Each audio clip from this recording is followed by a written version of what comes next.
Hey people, D-Man here, and today I am reviewing Amphibia Season 3, Episode 17. And today was actually a full episode. It was like a 40 to 50 minute episode. It was crazy. But really good, actually. I really did enjoy it. Let's see. Let's talk about it, shall we? Okay, so spoiler-free first. Spoiler-free, it was a good episode. It wasn't like the best episode of the whole series. Maybe not even the best episode of season 3, to be honest. I would have to go look back and see. But it was a good episode. It was a good episode nonetheless. And it left off on a cliffhanger, which we'll get into in the spoiler section.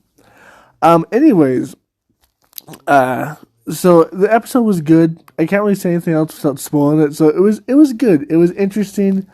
It had some twists and turns. It had some stuff I didn't like in there, but I'll get into that when the spoiler section happens.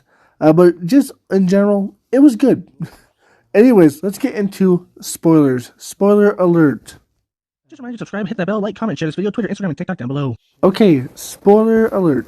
Okay, so this episode is all about them invading Earth. And I gotta say, I didn't really believe it, but whatever.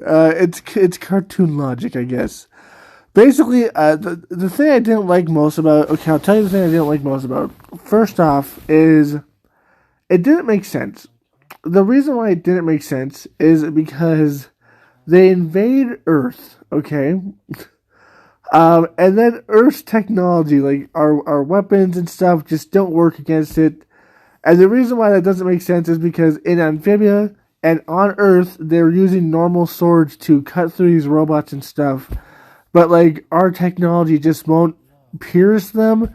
And the birds have enough of a wind to stop full-on, like, explosive rounds. It doesn't make any sense. I'm just saying, I don't think that would actually happen in reality if it was this kind of technology. And then you could say, like, well, maybe the ship, since it has a barrier, a force field, it would work a lot better against our technology. That's definitely true, obviously. But the robots and, like, the birds and stuff, they would have been destroyed pretty easily. But whatever, I guess. Cartoon logic. And then he shows off, like, the weapon where he can destroy, like, entire mountains. He's like, see that? I can destroy your planet if I want to. I don't know, man. Compared to a nuke, that's, like, that's pretty weak. I'm just saying, but whatever, I guess. Just a little thing I was thinking about, just like, that doesn't look like it's going to destroy Earth, but whatever. Anyways, so we see that. We see them come, we see them invade, and they're beating us, but then we see Anne's parents show up. I told you they were going to be prepared because they were going to tell the government about the invasion. So it's pretty cool. They show up, they have weapons and stuff, they fight off the invasion. It's pretty interesting. We find out that the birds are the killers of Spring and Polly's parents. And then they fight them off and they actually win against them and hypnotize them to be their pets.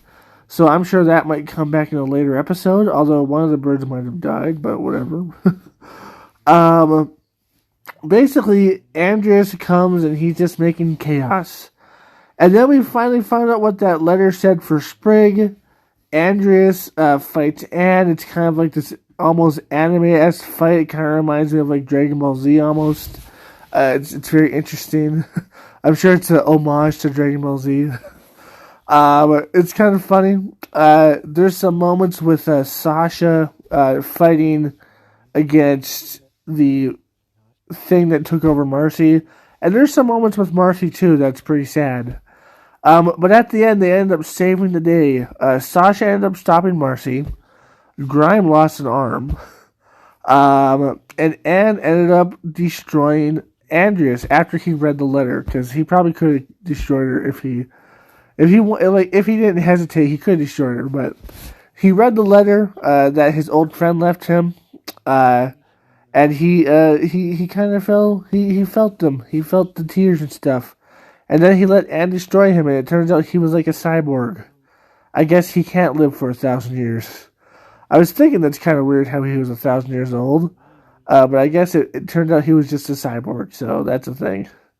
But yeah, all in general, pretty good episode. I did enjoy it. Again, the whole thing about like the human technology not being able to take him down, but whatever. It's a pretty good episode though. Interesting nonetheless. And at the end, it does end up kind of fast, but still, it was still pretty good. And they end up winning, so that's a thing.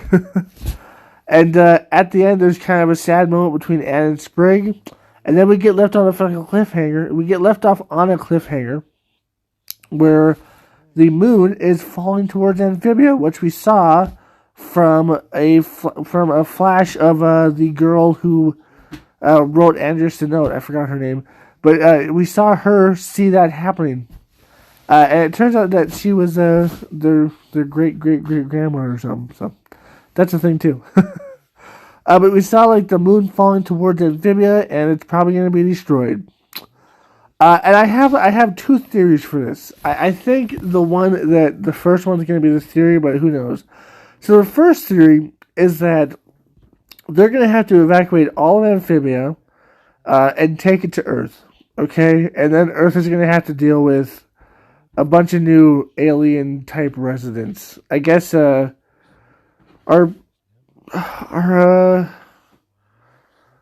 beings from a different reality aliens? I don't know what you'd call that. Aliens? I assume they're called aliens. I'm just going to call them aliens. So Earth's going to have to deal with a bunch of alien-type alien-type refugees, I guess, at this point, which will be interesting. Or somehow they're going to gain their powers back and be able to destroy the moon, because it is referenced several times that they can gain their powers back from the stones. So maybe Anne, Sasha, and Marcy could gain the power back and stop the moon somehow, stop the calamity from happening. It's definitely possible. I don't know which one's going to happen. I feel like either or would work, but who knows, to be honest. And I feel like if the first one doesn't happen and the second one does, that they're going to be able to travel through dimensions, probably through the scientist portal or something like that. And maybe even travel to different dimensions in the future.